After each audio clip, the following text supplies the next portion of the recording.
Every aspect of how Americans eat today.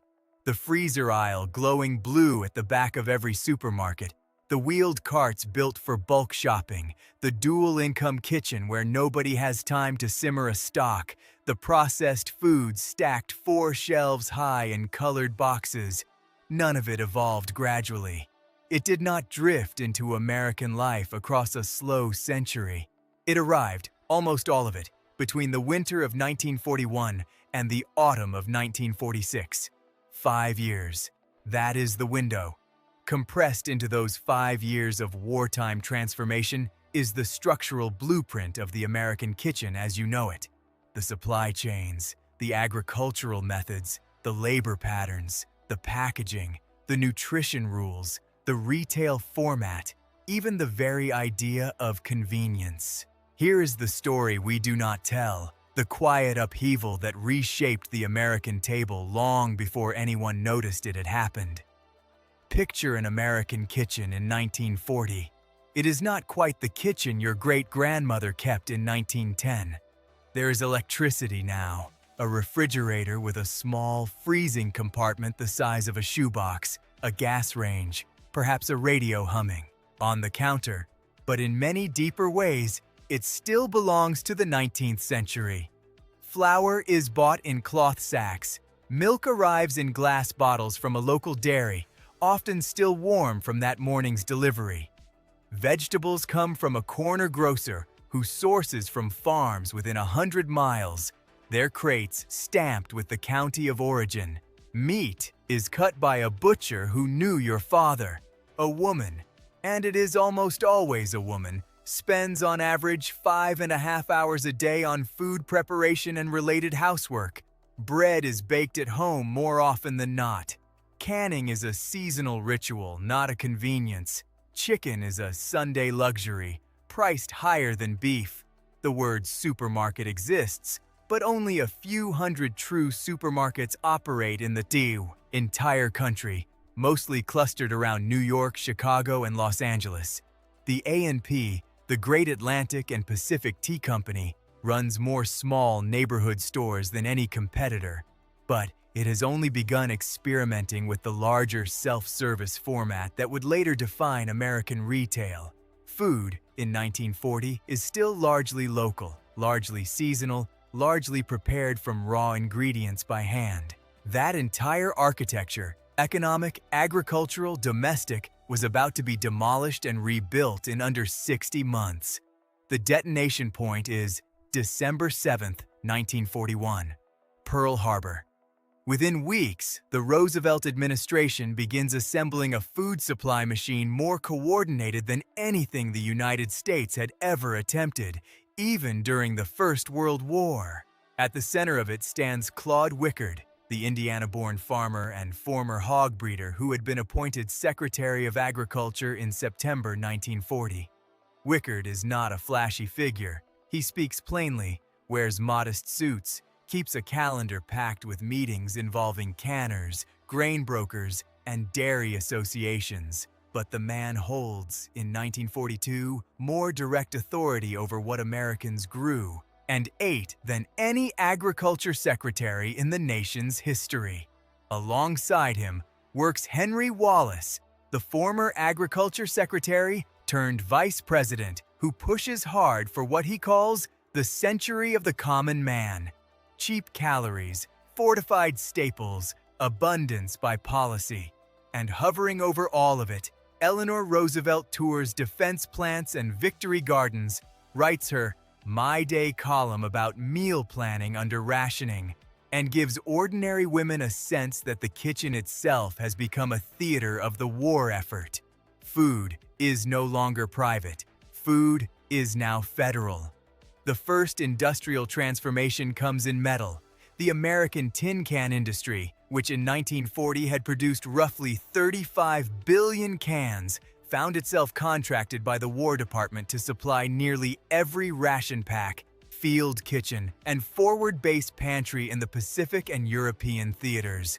Capacity doubles between 1941 and 1945. 2 billion cans a year becomes 4. 4 becomes 7.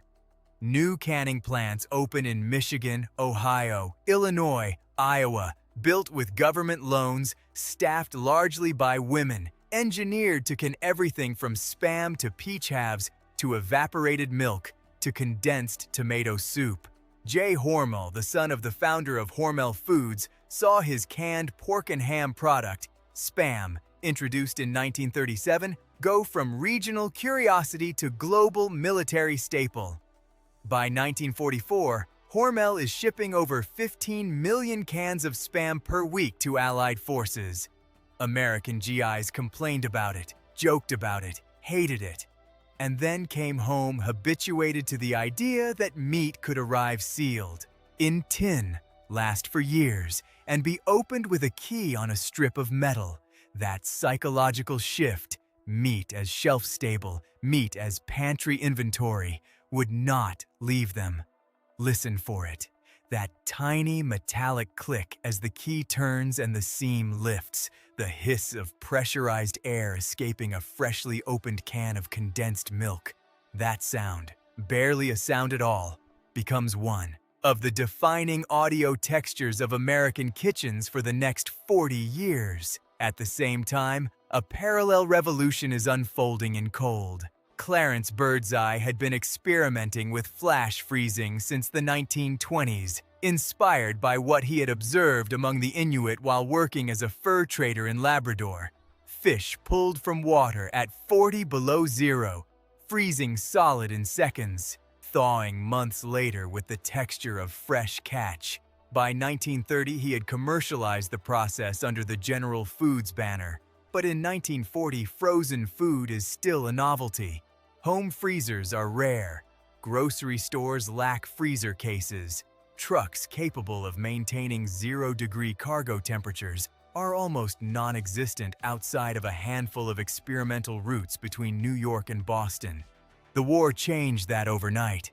The military needed frozen meat, frozen vegetables, frozen fruit that could survive a transatlantic shipment and still arrive nutritionally intact. Birdseye's insulated rail cars and refrigerated trucks, originally a small commercial fleet, were massively scaled up under Defense Department contracts. Compressor technology accelerated. Refrigerated warehouses, so-called cold storage facilities, multiplied from a few dozen to several hundred across major cities between 1942 and 1945. By war's end, the United States possessed an integrated frozen food distribution infrastructure that had no pre-war equivalent, hunting for civilian buyers, as horse hooves had been throughout 19th century streets. Here is one detail that most histories skip past, and it carries more weight than nearly any other. Spine of America's diet for 8 decades to come, with thiamine, riboflavin, niacin, and iron, and workers who increasingly drew calories from commercially milled, industrially stripped grain, would be chemically engineered out of America's food supply. Claude Wickard signed that order. It was meant to be temporary. It was never rescinded. Of supermarket sandwich bread, still carries that 1942 fortification. You can read enrichment right there on any label. In American history, and almost nobody knows where it came from. 7 food groups Americans are urged to eat daily: leafy green vegetables, citrus fruits, potatoes, milk, meat and eggs, bread and cereals, butter and margarine, at land-grant universities and deployed through USDA extension services, juggling rationing, victory gardens, and absent husbands or sons sent overseas. Riggs's mimeographed meal plans circulated through county fairs, church basements, and 4-H clubs. She was one of thousands. Profession with direct policy reach into millions of American kitchens.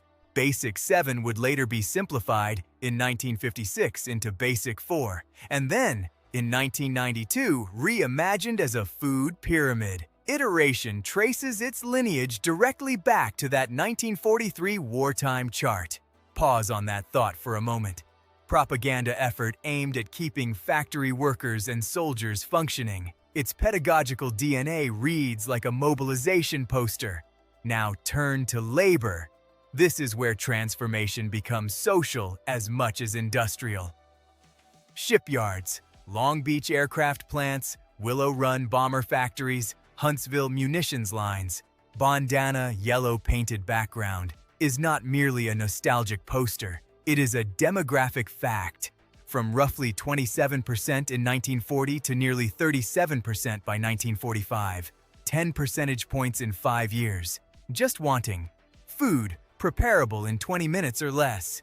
Canned soup became a dinner base. Powdered milk mixed in cold water became a breakfast staple.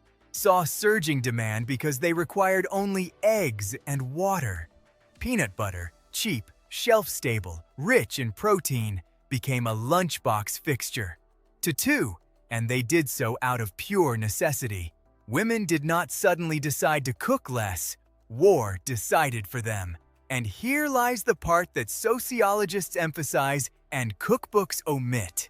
When war ended, most of those women did not simply return to 5-hour kitchens. Some did, pressured by returning husbands and a cultural push to restore pre-war domestic patterns, had internalized a different standard for acceptable kitchen time. Convenience was no longer a luxury. It was a baseline, industrial capacity to supply that baseline at scale. Irma Rombauer grasped this sooner than most. First self-published in 1931, had been revised steadily across the 1930s. Rationing substitutions, margarine techniques, powdered egg usage, and meat stretcher casseroles. Because, she observed, American women no longer wanted to go back, was simply not going to spend her whole day at a stove. Pause again. Sheet folded twice around a loaf and tied with twine. That sound is the sound of food being handed to you in a form you did not make yourself. It is, in a small way, the sound of the future. Now, the chicken. Before the war, chicken was a special occasion protein. A whole roasting bird in 1939 cost the equivalent, adjusted, of about $15 today, more than steak by the pound. Chickens were raised in backyard coops and small farms, slaughtered seasonally, consumed on Sundays and holidays. The wartime demand for protein, combined with federal encouragement of poultry production as a way to preserve beef and pork for military use, triggered an industrial build-out of the chicken industry. Delmarva, the peninsula spanning parts of Delaware, Maryland, and Virginia, became the proto-heartland of vertically integrated chicken farming, a model that would later spread to Arkansas and Georgia. Hatcheries, feed mills, processing plants, and distribution all came under coordinated ownership. By 1945, American chicken production had tripled. By 1960, driven by the infrastructure built during the war, per capita chicken consumption in the United States had doubled, and chicken had fallen below beef and pork in price per pound. The Sunday luxury became the weeknight default. The pattern holds.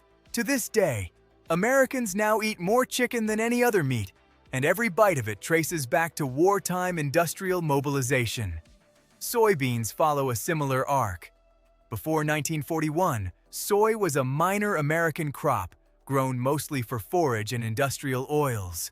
During the war, federal agricultural planners identified the soybean as a cheap, protein-dense, shelf-stable substitute that could replace animal proteins in rations, margarine, and processed foods. Acreage planted in soybeans nearly doubled between 1941 and 1945. Soy lecithin became an industrial ingredient in everything from chocolate bars to commercial bread. Soy protein isolates entered the food manufacturing toolkit. Henry Wallace had championed soybean research at the USDA going back to the 1930s, and the war validated his advocacy. After 1945, soy would become one of the most consequential commodity crops in the American agricultural economy, the hidden backbone of processed food formulation for the next 70 years. Freeze-drying, meanwhile, the third great preservation technology alongside canning and freezing, matured under military R&D budgets. Instant coffee, in rudimentary form, had existed since the late 19th century, but the 1942 Army contract for spray-dried and freeze-dried coffee transformed the technology. Nestlé's Nescafé, already a commercial product since 1938, scaled enormously to meet military orders. More than £1 million per year were being shipped to American forces by 1943. Powdered milk went from a dairy industry byproduct to a pantry staple through the same mechanism. Orange juice concentrate, frozen, reconstitutable, shelf-stable in a way fresh juice never was developed at the University of Florida's Citrus Research Station under a wartime contract to provide vitamin C to troops in the Pacific. Minute Maid launched in 1946 with the patents. By 1950, frozen orange juice concentrate was in nearly a quarter of American refrigerators.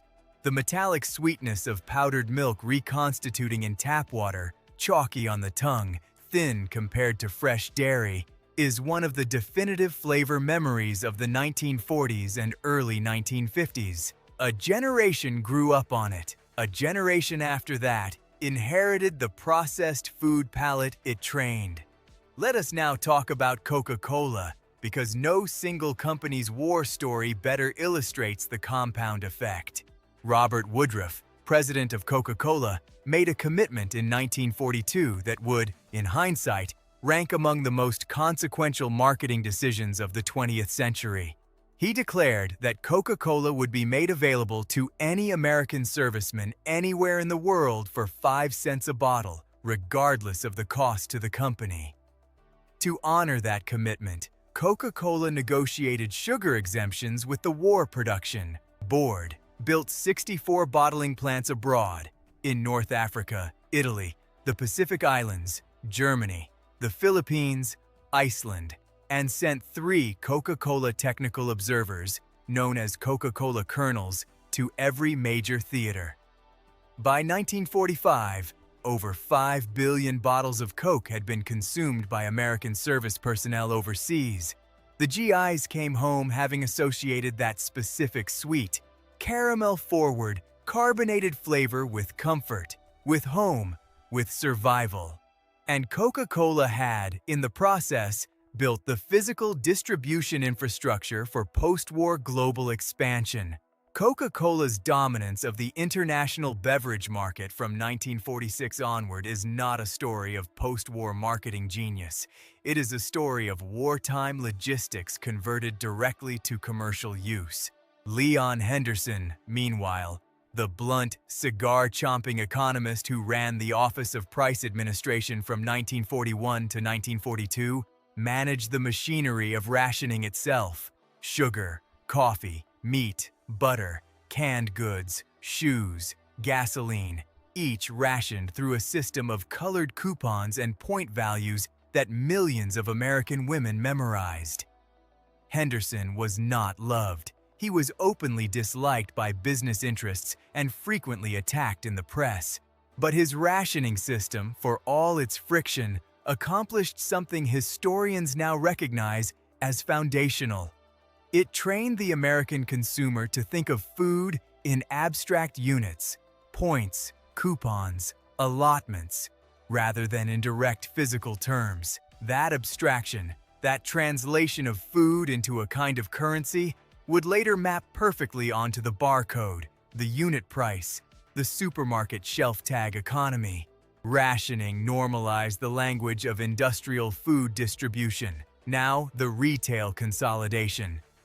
A&P had been experimenting with supermarket-style stores since the mid-1930s, but the war accelerated the format dramatically. Small neighborhood grocers, dependent on local suppliers and informal credit, struggled under rationing rules that demanded sophisticated coupon tracking and standardized pricing. Larger stores with bookkeeping departments, refrigerated infrastructure, and direct relationships with national canneries and frozen food distributors thrived. Between 1939 and 1948, the number of supermarkets in the United States more than tripled. A&P consolidated its national footprint. Kroger expanded. Safeway grew. By 1950, roughly 35% of American grocery spending went through supermarket format stores. By 1960, it was over 70%. The corner grocer, the neighborhood butcher, the local dairy delivery.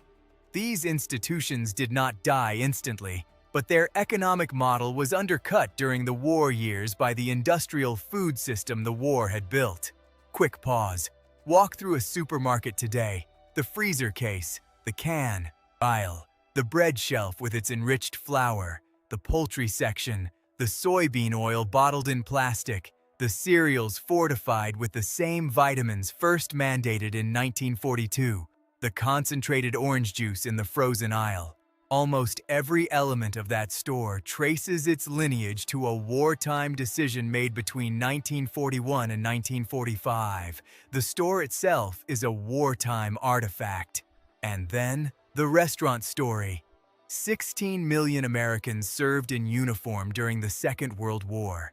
The overwhelming majority of them, for the first time in their lives, ate 3 meals a day, prepared by someone other than their mothers or wives. Mess halls, field kitchens, USO canteens, shipboard galleys. When they returned in 1946, a significant fraction of them had developed the simple expectation that meals could be, sometimes should be, prepared by strangers. Restaurant meal frequency per capita rose sharply in the late 1940s. Diners expanded, cafeterias multiplied, the groundwork for the drive-in, and eventually for the fast food boom of the 1950s and 1960s was laid directly by the eating habits of returning servicemen. Ray Kroc's McDonald's partnership, Harland Sanders's expansion of his fried chicken recipe, the rise of the Howard Johnson's chain along the new interstate highways, all of it is downstream of a wartime population being taught to eat out. The immediate post-war consolidation from 1946 to roughly 1955 is the period in which these wartime systems entrench. Returning GIs use the GI Bill to buy suburban homes with full-size refrigerators and large kitchens. Home freezers, previously rare, become common. By 1955, nearly 1 in 3 American households owns a separate freezer. Frozen vegetables, TV dinners, introduced by Swanson in 1953 but foreshadowed by military ration packaging, and boxed mixes dominate advertising budgets. Harvard Business School, recognizing the scale of the food industry's restructuring, establishes food marketing as a formal curricular specialization in the late 1940s. Case studies are built around General Foods, Kraft, Campbell, and Hormel. Graduate students spend semesters analyzing distribution margins on frozen peas and shelf velocity statistics for canned tuna.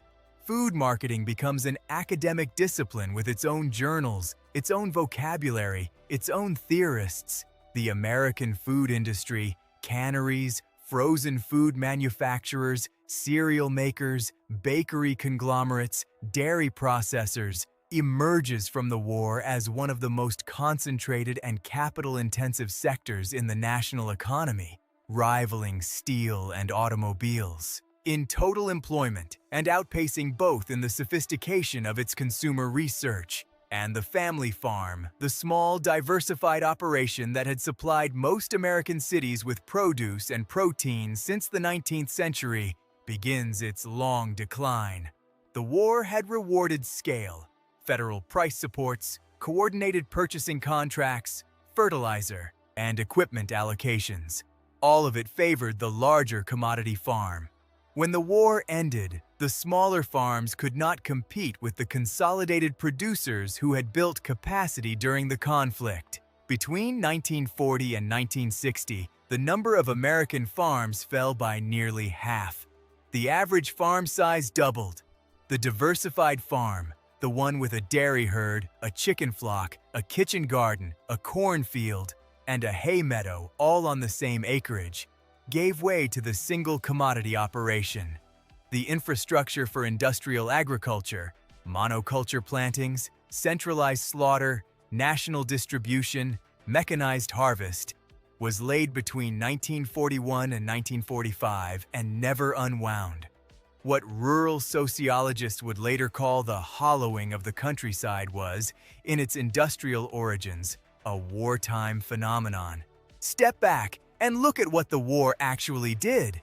It did not invent canning, freezing, freeze-drying, or fortification.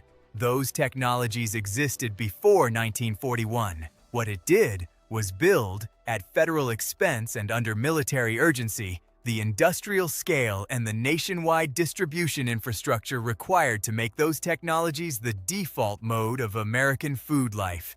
It did not invent women working outside the home. What it did was push female labor force participation past the tipping point from which it would never fully retreat. It did not invent the supermarket, the convenience meal, the restaurant chain, or the processed snack. What it did was build, in 5 compressed years, the economic, logistical, and cultural conditions under which all of those formats would become dominant. The long-term legacy is everywhere. The enrichment label on your bread, the frozen aisle in your grocery store, the chicken breast priced below beef, the orange juice in your freezer, the Coca-Cola bottle recognized in every country on Earth, the food pyramid your pediatrician references, the 2-income household budgeting 15 minutes for dinner, the soybean oil in your salad dressing, the peanut butter in your pantry, the A&P legacy carried forward into Kroger, Publix, Safeway, Albertsons, the home economics curriculum echoing still in nutrition classes, even the habits of eating out, of grabbing a burger on the way home, of buying a coffee on the walk to the office, all of it traces, ultimately, to a 5-year reorganization of American life that was enacted for reasons that had nothing to do with what people wanted to eat and everything to do with what a country at war needed its citizens to be. Today, when a working mother pulls a frozen lasagna from her freezer at 6:15 on a Tuesday evening, warms it in a microwave, serves it, on plates next to a glass of reconstituted orange juice and a slice of enriched white bread, and eats it while half watching the news, she is not living in 2026. She is living, in a very real structural sense, in 1945. The kitchen around her was designed by a war she never witnessed, for a population she never belonged to solve a problem that no longer exists. The architecture persists. The memory of the architecture's origin has faded, but the architecture is the architecture, and it was built in 5 years, between December of 1941 and the autumn of 1946. The war that reshaped nations reshaped dinner first. Everything else followed.